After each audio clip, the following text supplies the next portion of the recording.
Hi guys, good morning. Ayan po, wala na namang katao-tao dito sa McDo. Walang katao-tao. Panay tricycle.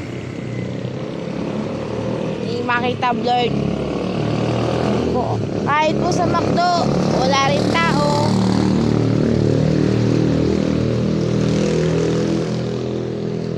At syempre, sa aming pilahan, ako'y solo na naman.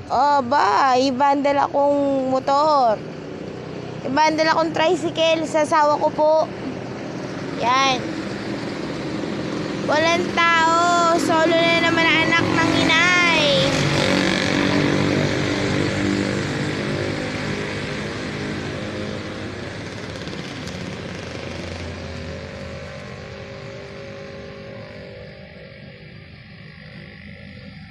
Solo na naman ang anak ng inay.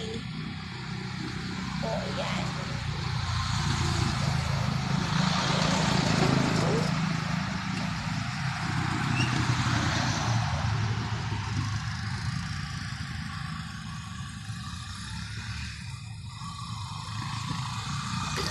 Uwi na. May umuwi na.